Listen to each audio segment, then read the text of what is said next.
نسلم على رسوله الكريم أما بعد أعوذ بالله من الشيطان الرجيم بسم الله الرحمن الرحيم يوم نحشر المتقين إلى الرحمن وفدا ونسوق المجرمين إلى جهنم وردا صدق الله العظيم إن الله وملائكته يصلون على النبي يا أيها الذين آمنوا صلوا عليه وسلموا تسليما الصلاة والسلام عليك يا رسول الله وعلى آلك وأصحابك يا حبيب الله. سارے حضرات درود شریف پڑھیے. الصلاة والسلام عليك يا سيدي يا نبي الله وعلى آلك وأصحابك يا حبيب الله. حمد و صلات کے بعد دوستو، بزرگوں اور بھائیوں، عرس مقدسہ کی خوبصورت تقریبات ہیں. عالی مرتبت صاحبزادہ پیر سید تنویر شاہ صاحب قبلہ آپ کو اس کی غرض و غایت سے آگاہ کر رہے تھے. سن رہے تھے آپ کہ عالم اور عالم باعمل حضرت علامہ پیر سید ظہور علی شاہ صاحب رحمۃ اللہ تعالی علیہ آپ کے عرس پاک کی یہ تقریبات ہیں. اللہ تبارک و تعالی ہم سب کو اپنے بزرگوں کے ساتھ وابستہ رکھے، اخلاص کی اللہ توفیق عطا فرمائے، اور اگر ہم کوئی دین کے لیے کاوش کریں تو اللہ ہم سب کی اس کوشش کو اپنی بارگاہ میں مستجاب فرمائے. تین چیزیں اگر سمجھ لی جائیں تو دین کا کل مزاج سمجھ میں آ جاتا ہے. حضرت مجدد الفسانی رحمۃ اللہ علیہ فرماتے ہیں کہ میں نے جو نچوڑ نکالا ہے وہ تین چیزیں. فرماتے ہیں ایک تو شوق کے ساتھ دین کا علم حاصل کرو، شوق کے ساتھ، بوجھ بنا کے نہیں، شوق کے ساتھ. اور جب تم کچھ معلومات حاصل کر لو تو پھر ان پر عمل کرو. اس سے مقصود صرف بحث نہ ہو، صرف مناظرہ نہ ہو، صرف تقریر نہ ہو، صرف واعظ و نصیحت نہ ہو. علم شوق سے، پھر اس پر عمل. اور تیسرا فرماتے ہیں کہ اس عمل میں اخلاص پیدا کر لو. سمجھ لو تمہارا دین مکمل ہو گیا ہے. ہمارے بزرگوں کا تمام کا، وہ کسی بھی سلسلہ مبارکہ سے ہوں، ان لوگوں کا جو نقطہ نظر یہ رہا کہ سب سے پہلے انہوں نے خود علوم حاصل کیے. یعنی گھر بیٹھے بیٹھے ان لوگوں نے دعوے نہیں کر دیے کہ جناب مجھے خود سارا پتہ ہے، میں خود بڑا کچھ جانتا ہوں، میری اپنی معلومات بڑی وسیع. ایسا نہیں کیا، بلکہ ان لوگوں نے باقاعدہ اصول علم کے لیے، آپ کو گاڑی چلانی بھی سیکھنی ہو تو پھر بھی آپ کچھ نہیں تو ایک دو دن تو کسی ڈرائیور کے ساتھ بیٹھتے ہیں نا، اور چلو اس سے پوچھے نہ بھی تو اس کے ساتھ بیٹھ کے غور تو کرتے ہیں نا یہ کرتا کیا ہے. دنیا میں کوئی چیز بھی سیکھنے کے لیے آپ کو کسی استاذ کی خدمت میں حاضر ہونا ہے. علوم دینیا کے حصول کے لیے کتب سے وابستہ ہو یا صحبت علماء اختیار کرے یا باقاعدہ درسیات کی طرف بڑھے، لیکن کچھ شوق سے حاصل کیا جائے. ہماری طبیعت یہ ہے، تقریر سننے کے شوقین ضرور ہیں، اشعار سننے کے شوقین ضرور ہیں، کوئی اچھی بات طبیعت سے ٹکراتی ہے تو دل پہ اس کا اثر بھی محسوس کرتے ہیں، لیکن باقاعدہ سیکھنے کا مزاج نہیں بناتے. باقاعدہ کچھ سیکھنے کا، جیسا حضرت شاہ صاحب کہہ رہے تھے کہ حضرت شاہ صاحب رحمۃ اللہ نے یہاں دروس کا سلسلہ شروع کیا. باقاعدہ پڑھنے پڑھانے کی انہوں نے طرح ڈالی اور نظم کے ساتھ وہ کام کرتے رہے. اپنی زندگی میں تھوڑا سا شوق پیدا کریں کہ میں نے کچھ سیکھنا ہے. میں بڑی ذمہ داری سے آپ سے عرض کرتا ہوں، اگر طلاق کے مسائل زیادہ نہیں، صرف 2-3 گھنٹے شادی سے پہلے، اور زیادہ دن نہیں 2-3 دن، صرف کسی عالم کے پاس جا کے نکاح کے، طلاق کے، پاکی پلیدی کے مسائل سیکھ لیے جائیں تو میں آپ کو بڑے انشراح صدر سے عرض کرتا ہوں کہ اگر ہمارے ہاں طلاق کی شرح 100% ہے تو یہ چند فیصد رہ جائے گی. لوگوں کو مسائل نہیں آتے تو گھر اجڑ جاتے ہیں. اگر انہیں مسائل آتے ہوں، آپ کو پتہ ہے محبوب نے دینی علم کو کتنی اہمیت دی ہے. صرف وظیفے کو نہیں، صرف چلے کوئی نہیں، صرف عبادت کوئی نہیں، اللہ کے محبوب علیہ السلام فرمانے لگے ایک گھڑی کے لیے علم سیکھنا، کتنی دیر کے لیے؟ ایک لمحہ تم نے سیکھنے میں اگر گزارا تو یہ ساری رات عبادت کرنے سے تمہارے لیے زیادہ درجے والا ہو گیا ہے۔ اور اس سے مراد عالم کا ٹیسٹ کرنا نہ ہو، میں پتہ کروں ان کو مسئلہ آتا ہے کہ نہیں۔ اس سے مراد یہ بھی نہ ہو کہ آج میں تقریر میں مسئلہ سن کے جاؤں گا، پھر اپنے محلے کے امام کو جا کے تنگ کروں گا کہ وہاں تو یہ بات ہوئی تھی، آپ نے کیوں نہیں بتائی۔ نہ یہ ہو کہ میں بحث مباحثہ کروں گا سیکھنے کے لیے۔ ایک بہت بڑی بات کی ہے نبی پاک صلی اللہ علیہ وسلم، ہر بات ہی حضور کی بڑی ہے، لیکن اس عنوان پر اللہ کے حبیب علیہ السلام کا جو ارشاد ہے وہ بڑا ہی سمجھنے والا ہے۔ محبوب فرمانے لگے اے اللہ میں اس علم سے تیری پناہ مانگتا ہوں کہ جو علم تو ہو پر نفع والا نہ ہو، جس سے میں خود نفع نہیں اٹھا سکا میرے بھائی، اس سے میں آپ کو کیا نفع دوں گا۔ علم کا مطلب ہے کہ آپ سنوریں، آپ میں تبدیلی آئے، اس علم کی روشنی میں آپ اپنے معاملات کو ترتیب دیں۔ میرے پاس نکاح کا مسئلہ پوچھنے، اب جس کے پاس بھی مولوی سمجھ کے لوگ جاتے ہیں تو اس میں زیادہ مسئلے طلاق کے ہیں، زیادہ مسئلے طلاق کے، لوگوں کو پتہ نہیں ہے۔ اگر پتہ چل جائے، اب وہ اسٹامپ پیپر والا کیا کرتا ہے، اس نے بھی 3 طلاقیں پکی لکھ کے رکھی ہوئی ہیں کمپیوٹر میں، وہ جو آتا ہے وہاں درج کرا کے سائن کرا دیتا ہے۔ حالانکہ طریقہ تو یہ تھا کہ ایک طلاق دی جاتی، 1 مہینے کے بعد پھر دوسری دی جاتی، تاکہ اگر کوئی سوچنے کا موقع رہتا تو گنجائش رہتی۔ 3 طلاقیں اکٹھی لکھی ہیں، بلکہ تاکیدیں ہیں، طلاق کے ثلاثہ دیتا ہوں اور پھر آگے طلاق طلاق طلاق پکی لکھ کے رکھ دی۔ مسئلہ پوچھنے لوگ آتے ہیں، میرے بھی بچے ہیں، بہن بھائیوں کے بھی بچے ہیں، میرے ذمے تو ہاں نہ میں جواب دینا ہے نا۔ لیکن ایک دن چھوٹا سا بچہ بیچارہ 4-5 سال عمر، وہ بھی ساتھ آ گیا مسئلہ پوچھنے، 3 طلاقوں کا مسئلہ پوچھا۔ تو میں نے کہا بھی اب تو یہ طلاق ہو گئی، اب تو یہ علیحدہ لے دیں گے۔ تو وہ سب لوگ خاموش ہو گئے، جانے لگے۔ تو وہ بچہ میرے قریب آ کے، سادہ سا دیہاتی بیچارہ، اور اس کے کپڑے بتاتے تھے کہ گھر میں غریبی ہے، تو میرے کپڑے پکڑ کے کہنے لگا مولوی صاحب میری اماں کہندی سی پوچھ کے آیا جے، پھر ہن میری امی تے ابو نے علیحدہ ہی رہنا ہے۔ تو تڑپ گیا میرا دل، وہ رات روٹی نہیں کھائی جا سکی۔ لیکن پھر مجھے غصہ آیا اپنے آپ پہ کہ ہم نے بھی اس طرح جدوجہد نہیں کی لوگوں کو مسائل بتانے کی۔ ہمارے ہاں بھی تقریروں میں وہ بات ہوتی رہی جس میں ذرا نعرے تگڑے لگے، جس میں ذرا وہ ہمارا نقیب کہے کہ جنجدہ مجمع میں تمہیں چوک کے دیتا ہے، انجدہ ہی رکھنا جے۔ آج تو میں لٹ کے آ گیا محفل لٹی دے نہیں، محفل نو کچھ دئی دے۔ یہ تو کیا فلسفہ بیان کر رہا ہے کہ میں لوٹ کے لین دی محفل، یہ کس طرح کا انداز؟ تو خدا را دینی علوم پر توجہ کریں۔ اور یہ علم اتنا خوبصورت ہے، اتنا ٹھنڈا ہے، اتنا میٹھا ہے کہ نبی پاک نے مسجد میں آ کے دیکھا 2 محفلیں سجی ہوئی ہیں۔ یہ شکر کریں اللہ کہ آپ کے ہاں عرس منایا جا رہا ہے تو تقریریں ہو رہی ہیں، نعتیں ہو رہی ہیں، ورنہ تو کئی جگہوں پہ کچھ بھی نہیں ہوتا اس طرح کا، کوئی دینی محفل نہیں سجتی، بس ٹھیک ہے قوالی شوالی کراؤ چھٹی ہو گئی، الا ماشاءاللہ۔ محبوب مسجد نبوی میں آئے، 2 محافل دیکھیں، ایک طرف لوگ بیٹھ کے ذکر کر رہے تھے، اب کتنی اعلیٰ بات ہے اللہ کو یاد کرنا، اور ایک طرف بیٹھ کر لوگ دین کی بات کر رہے تھے، ایک سکھا رہا تھا باقی سیکھ رہے تھے۔ دونوں کے بالکل بیچ کھڑے ہو کے حضور نے فرمایا مجلسیں دونوں خیر والی ہیں، محفلیں دونوں خیر والی ہیں، لیکن فرمایا مجھے چونکہ استاد بنا کے بھیجا گیا ہے لہذا میں اس محفل میں بیٹھوں گا جہاں علم کی بات ہو رہی ہے۔ تو اب امتی کے لیے زیادہ بہتر کیا ہے کہ اس کے محبوب جہاں بیٹھے ہیں وہ بھی وہاں جا کے بیٹھے۔ جمعے میں وقت پہ آئیں۔ آپ کا خطیب ایک آیت کا ترجمہ تو کرے گا ہی نا، وہ چلے گھنٹے کی تقریر میں ایک حدیث سننے کو ملے گی تو کچھ نہ کچھ تو نفع ہوگا۔ علم کا ذوق اپنی طبیعت میں لائیں اور اس کی تڑپ ہو۔ آپ یہ چسکا لگا لیں نا کبھی حضور کی حدیثوں کا، تو یہ بھی چسکا ہے، نہیں سمجھ آئی آپ کو میری بات؟ اگر یہ چسکا لگ جائے تو یہ بھی چسکا ہے، نیرا شیروں کا چسکا نہیں ہوتا، نیرا سریلی آواز کا ہی ذائقہ نہیں ہوتا، یہ بھی اگر سرور لگ جائے نا، اور اگر نہ سمجھ آئے تو امام بخاری سے پوچھو، نہ سمجھ آئے تو امام مسلم سے پوچھو.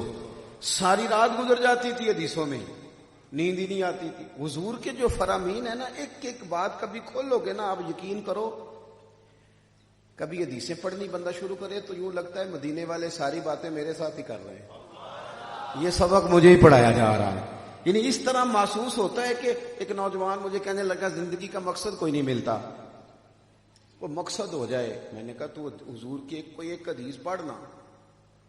وہ کہنے لگا میرے کورس میں ایک ہے. تو میں نے کہا یہ بھی مقصد بن جائے گی. کچھ الفاظ احادیث ہیں نا کتابوں میں. کہنے لگے وہ جو حدیث ہے کہ تم میں سے بہتر وہ ہے جو لوگوں کے لیے بہتر ہے.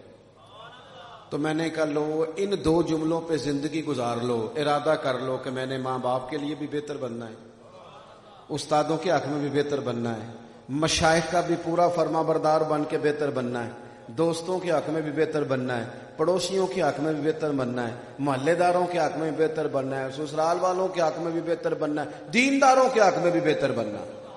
لو ساری زندگی اس ایک حدیث پہ گزار لو.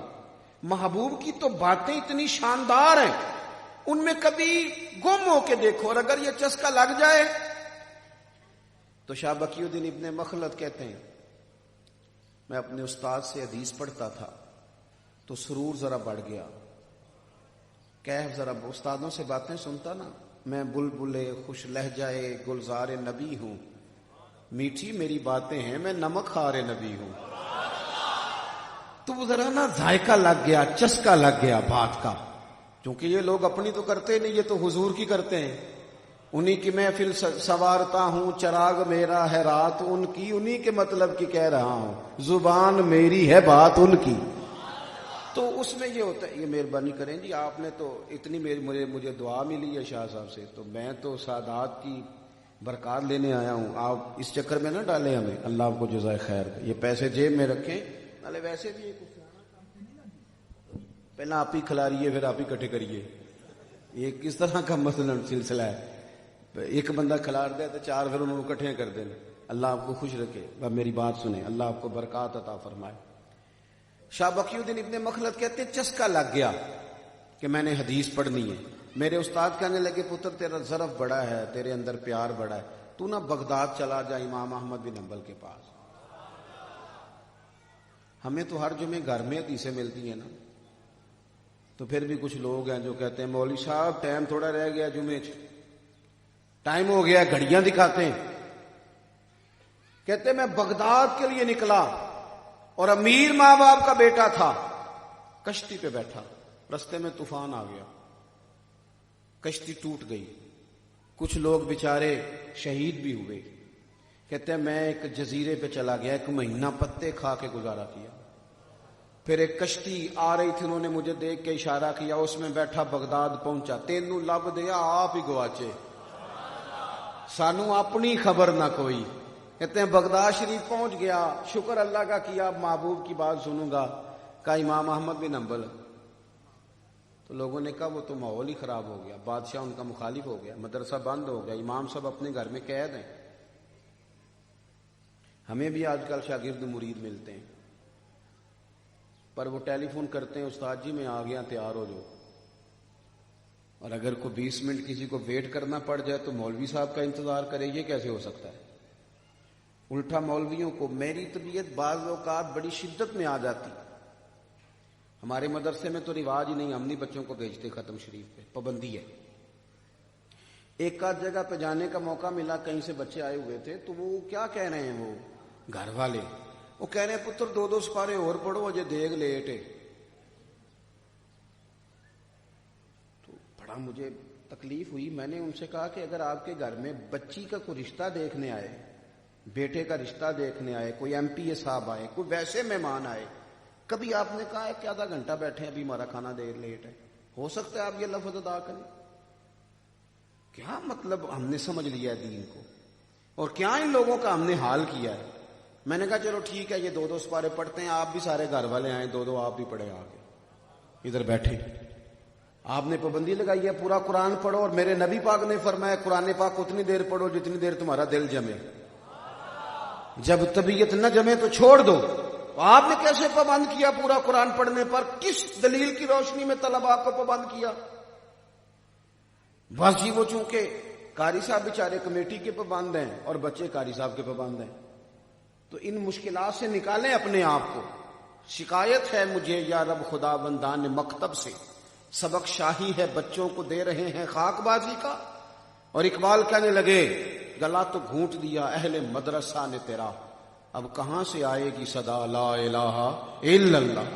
تو باہر نکلے، توڑے یہ سارے لوگوں نے جو زنجیریں ڈال دی۔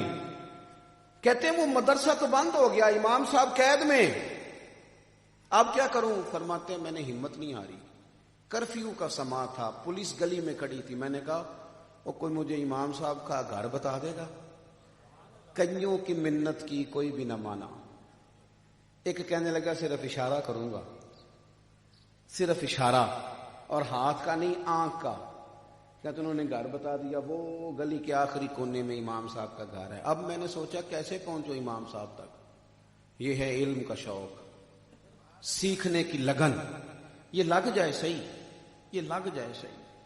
میں نے دیکھا پی ایچ ڈی کرنے کے بعد بھی لوگوں کو لگ جاتی ہے تو وہ پوچھتے ہیں جناب اس آیت کا مطلب کیا ہے، اس حدیث کی تشریح بتا دیں۔ لگ اپنے اندر یہ طلب پیدا کریں، اور جتنی طلب زیادہ ہو نا، چلیں سادی مثال دیتا ہوں، میں اپنے ابا جی نے ایک باری پوچھا، میں کہ ابا جی تانوں کھانے چ زیادہ پسند کیڑی شے ہے؟ تو وہ فرمان لگے پتر جدو بھوک لگی ہوئے ادو ہر شے ہی، تو جے نہ لگی ہوئے تو پھر نخرے ہی نخرے۔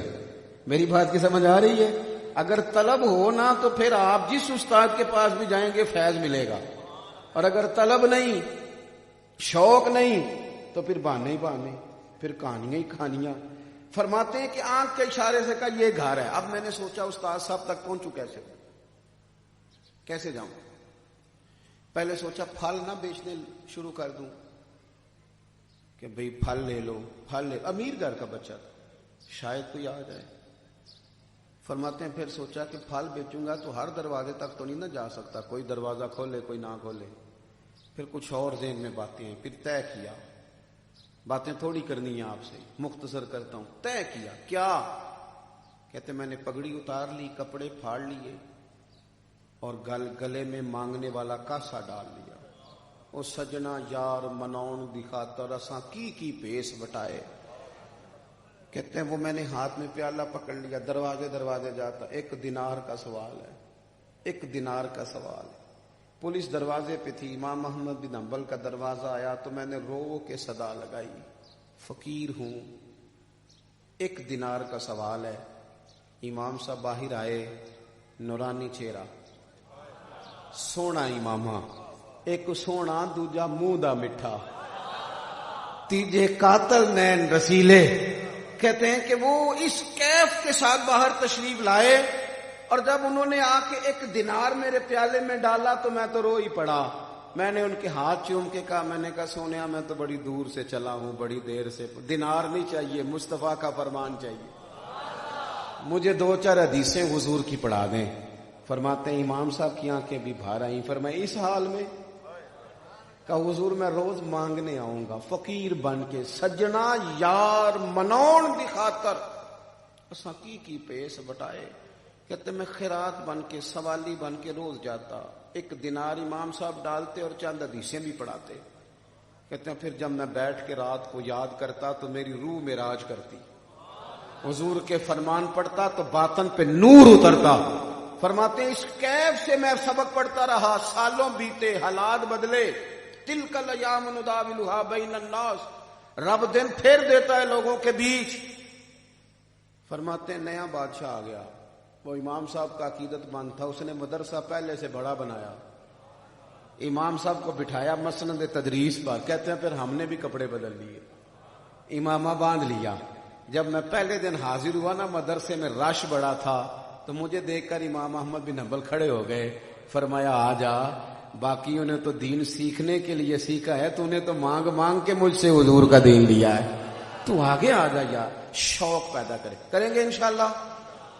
نہیں، طالب علم نوجوان بولے پڑھیں گے انشاءاللہ تعالی۔ آپ کوشش کریں گے کہ آپ کتاب و سنت کی طرف بڑھیں، فروغ علم کی کوشش، فروغ علم کی۔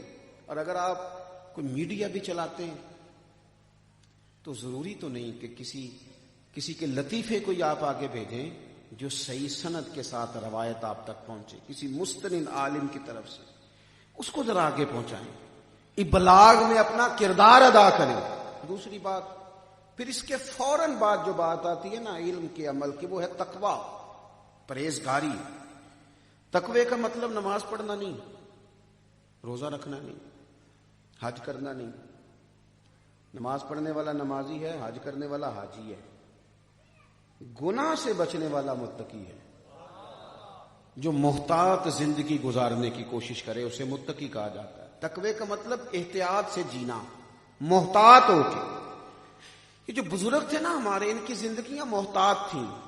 میرا ایک ذاتی تجزیہ ہے کہ جو پیر ساتھ عالم بھی ہو نا، اس کی کرامتیں تھوڑی مشہور ہوتی ہیں، تھوڑی ہوتی ہیں، لیکن جو اللہ خیر کرے، جنہوں نے دعا کے لیے بھی مولوی صاحب ہی رکھے ہوں ساتھ، کہتے ساڈے پیر صاحب جی دعا بھی نہیں منگتے۔ میں کون ہوندی نہیں، انہوں کسی مدرسے پاؤ تاکہ اسے آ جائے کوئی دعا شعا کرنی، اسے آتی نہیں بیچارے کو۔ کہتے ہیں وہ دعا بھی نہیں مانگتے۔ اگر ساتھ عالم ہو تو کرامتیں کیوں کم ہوتی ہیں؟ اس لیے کہ عالم نے کوئی بھی بات کرنی ہے تو احتیاط سے کرنی ہے۔ اس نے دیکھنا ہے کہ جو کہنے لگا ہوں قرآن و سنت میں اس کی کوئی دلیل بھی ہے، پیچھے کوئی مضبوطی بھی ہے، لیکن جو جاہل ہے جو مرضی کرتا رہتا ہے۔ شاید اسی لیے کسی نے کہا تھا جڑے محرم راز حقیقت دے، او تے راز حقیقت کھول دے ہی نہیں، اے جنہ ویکھیا نہیں او کرن گلاں، او جنہ ویکھ لیا او تے بول دے ہی نہیں، جنہ ویکھ لیا او تے بول دے ہی نہیں۔ تو یہ سمجھ لیں آپ کہ جہاں طریقت کے ساتھ علم کی چھاپ ہے وہاں تسلسل ملے گا آپ کو کتاب و سنت کا، اور جہاں آزادی ہے ساری، وہاں کوئی پوچھنے والا ہی نہیں، جس کے جو من میں آتا ہے وہ کرتا ہے۔ تقوی، احتیاط، اپنی زندگی میں محتاط زندگی گزاریں۔ اگر آپ کیمرے کم چلائیں، موبائل کم دیکھیں اور مجھے زیادہ دیکھیں تو میں نے بڑی جلدی بات سمیٹنی ہے۔ یہ سچی بات ہے کہ میرا خیال ہے کہ شاید یہ آج پہلا موقع ہے کہ معراج شریف کے موقع پہ میں گھر سے باہر ہوں، ورنہ ہمارے حاجی صادق صاحب فرمایا کرتے تھے پتر ورے دینہ دے دیر کار ہی رہی گئے۔ لوگ آتے جاتے ہیں نا، ہمارے پاس بھی سالانہ ہوتا ہے۔ نہیں آپ بنائیں ضرور، لیکن یہ کہ توجہ میری طرف رکھیں۔ موبائل پہ ویڈیو ضرور بنائیں، منع نہیں، پر میری طرف تو دیکھو نا یار، اس کی طرف تو انہیں کول ہی رہنا ہے تو میں ٹر جانا ہے بھائی، اتنی سی بات ہے۔ آپ تھوڑی توجہ کریں۔ زندگی غیر محتاط نہیں گزارنی۔ غیر محتاط روٹی کھا کے بھی بندہ بیمار ہو جاتا ہے۔ زندگی احتیاط والی، حلال حرام کی تمیز، جھوٹ سچ کا خیال، ادب آداب کے ذائقے۔ شریعت نے نا امور رکھے، جو بات آپ کی والدہ کے ساتھ ہے وہ لہجہ بیوی کے ساتھ نہیں ہو سکتا۔ اللہ نے وہ ضابطے رکھے، جو انداز والد کے ساتھ ہے ادب کا، وہ اکثر چھوٹے بھائی کے ساتھ نہیں ہوتا۔ ہم نے بس محتاط جینا ہے۔ شریعت ہمیں کہتی ہے کہ تقوی سے، متقی ہو کے۔ حضرت عمر فاروق رضی اللہ تعالیٰ عنہ نے حضرت ابی بن کعب سے کہا تھا یہ جو اللہ تعالیٰ قرآن پاک میں بار بار تقوی کی بات کرتا ہے تو یہ تقوی کیا ہے؟ تو حضرت ابی بن کعب رضی اللہ تعالیٰ عنہ بڑے عالم تھے، احادیث مبارکہ پر بڑی نظر تھی۔ فرمانے لگے اے فاروق اعظم، اگر بندہ تنگ رستے سے گزرے اور لباس کھلا پہنا ہو اور دونوں جانب جھاڑیاں ہوں تو بندہ بھلا کس طرح گزرتا ہے؟ سیدنا فاروق اعظم فرمانے لگے سادی سی بات ہے، ذرا کپڑے سمیٹ لے اور دائیں بائیں ذرا دھیان رکھے کہ کچھ جھاڑی الجھ نہ جائے کپڑوں سے، تو جو اس احتیاط سے گزر جائے گا وہ سلامتی سے گزر جائے گا۔ تو حضرت ابی بن کعب کہنے لگے بس یہی تقوی کی تعریف ہے۔ دنیا میں دونوں جانب گناہوں کی جھاڑیاں ہیں، جو ذرا اپنے آپ کو سمیٹ کے گزر جائے اسے متقی اور پرہیزگار کہا جاتا ہے۔ زندگی احتیاط سے گزارے۔ یہ بھی بات ہو رہی تھی نا پیر علی حسین شاہ صاحب رحمۃ اللہ علیہ، ہمارے استاد صاحب فرمایا کرتے تھے، ایک ملاقات ہوئی پیر علی حسین شاہ صاحب سے، تو بڑا بہترین کھانا نا کسی نے پکا کے رکھا، سونا مرغن غذا، سمجھ لیں چھوٹا گوشت اور بڑے اچھے مسالہ جات ہیں۔ تو جب وہ آ کے سامنے دسترخوان پہ چنا نا تو پیر صاحب پانی بھی رکھا ہوا تھا جگ میں ساتھ، تو پیر صاحب نے نا وہ پانی ڈال دیا سالن میں. فرمانے لگے اتنا مزے کا کھانا بندہ کھائے تو زیادہ کھایا جاتا ہے، پھر وہ نیند لاتا ہے، زبان کے ذائقے نفس کی خواہشات بڑھاتے ہیں. یہ کھاؤ، روٹی بھی تھوڑی کھائی جائے گی، عبادت بھی زیادہ کرنے کا موقع ملے. یہ احتیاط ہے، یہ احتیاط ہے. اب تو میرے بھائی پرواہ ہی کوئی نہیں، پیروں کے شہزادے اور جناب ان کے لاؤ لشکر اور ان کے عشرت قدے، مرید بیچارے کو میسر نہیں مٹی کا دیا بھی، اور پیر کا گھر بجلی کے چراغوں سے ہے روشن. اور یہ بھی کہا اقبال نے کہ مرید سادہ تو رو رو کے ہو گیا تائب، کاش اس پیر مغاں کو بھی مل جاتی توبہ کی توفیق. اللہ کرے اب یہ بھی کبھی توبہ کر جائے. مرید تو بڑا رویا ہے، اس نے تو بڑی توبہ کری. تو ہمارے بزرگ محتاط اب جب بندہ محتاط زندگی گزارتا ہے دنیا میں، محتاط وقت ضائع نہیں کرتا، اللہ کے حضور حاضری دیتا ہے، پھر اسے قیامت میں انعام کیا ملے گا؟ جو میں نے خطبے میں آیات پڑھی، ایک تو علم سیکھے، عمل کرے، تقوی میں رہے، پھر انعام کیا ہے؟ یوم نحشر المتقین الی الرحمن وفدا. فرمایا متقی لوگ جب رب کی بارگاہ میں پیش کیے جائیں گے تو وہ رحمان کی بارگاہ میں مہمان بنا کے پیش کیے جائیں گے. الی الرحمن وفدا، پیش بھی رحمان کی بارگاہ میں ہوں گے اور مہمان بنا کے پیش کیے جائیں گے. مہمان. وَنَسُوقُ الْمُجْرِمِينَ إِلَىٰ جَهَنَّمَ وِرْدًا، اور یہ جو مجرم ہوں گے نا، انہیں دوزخ کی طرف پیاس سے ہانکا جائے گا، پیاس سے. متقی لوگوں کی جو آخرت ہے نا ہمارے ہاں، بس میں بات ختم کرنے لگا ہوں، ہمارے ہاں نا ہمارے لوگ بھی غیروں سے متاثر ہو کے بعض باتیں خوف والی کرتے ہیں. مر جائیں گے، قبر بند ہے، کھڈا ہے. بھئی اس میں کوئی شک نہیں، قبر کھڈا بھی ہے، گڑھا بھی ہے. مجھے آپ کے اعمال کا نہیں پتا اور آپ کو میرے کا نہیں پتا. دوسروں کا ہمیں شک ہوتا ہے، اپنا پاک ہوتا ہے. مجھے پاک پتا ہے کہ میرے اعمال کس طرح کے ہیں، اور اگر ہیں تو کس معیار کے ہیں. سمجھ رہے ہیں آپ میری بات کو؟ اگر تو اعمال کھڈے والے ہیں تو پھر خدا نخواستہ اللہ معاف کرے کہیں کھڈے کا فیصلہ ہو نہ جائے. اور اگر اعمال وہ ہیں یوم نحشر المتقین، پرہیزگاروں والے، ادھر دیکھو نوجوانوں، تو پھر قبر کھڈا نہیں، پھر قبر باغ ہے. نہیں آپ سمجھے نہیں میری بات کو. ایک سوچ یہ ہے، یہ دیکھیں میں کیا کہہ رہا ہوں، ایک سوچ یہ ہے کہ مرنا ہے تو گڑھے میں جانا ہے، بند ہے، آکسیجن کوئی نہیں، چاروں جانب. ایک سوچ یہ ہے، اور ایک سوچ یہ ہے کہ میں نے مرنا ہے تو باغ میں جانا ہے. باغ میں جب کسی کو پتا ہو کہ میں نے یہاں سے اٹھ کے باغ میں جانا ہے تو خوشی خوشی جائے گا کہ پریشان جائے گا؟ بس آپ سمجھ لیں، میرے نبی پاک علیہ السلام نے فرمایا مومن کی قبر جنت کے باغوں میں سے باغ ہے. اگر وہ اپنی زندگی محتاط گزار لے تقوی والی تو اس کی قبر پھر جنت کے باغوں میں سے. اور آپ مچل جائیں گے. باغ اتنا شاندار ہے، اتنا عظمتوں والا ہے، یہ وہ والا باغ ہے کہ جب کفن ہٹا کے پہلی آنکھ کھلے گی تو زیارت مدینے والے محبوب کی نصیب ہوگی. حضور کی زیارت. لحد میں عشق رخ شاہ کا دیاغ لے کے چلے. دیکھیں فاضل بریلوی کہاں کہاں پہنچتے ہیں اور کس رنگ میں پہنچتے ہیں.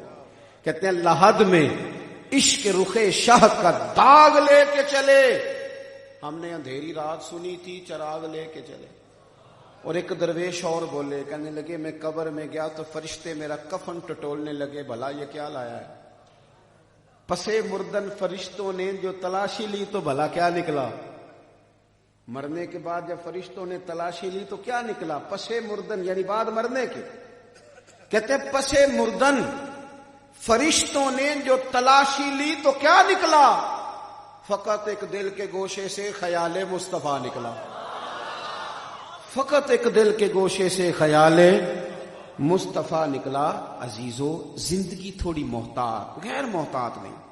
میں نہ دیکھتا ہوں لوگوں کو بڑی باتیں کرنے کا شوق ہے، بڑی. اور پہلے تو مخصوص لوگ خطیب ہوتے تھے، اب تو ہر پھٹے پہ خطیب بیٹھا ہے.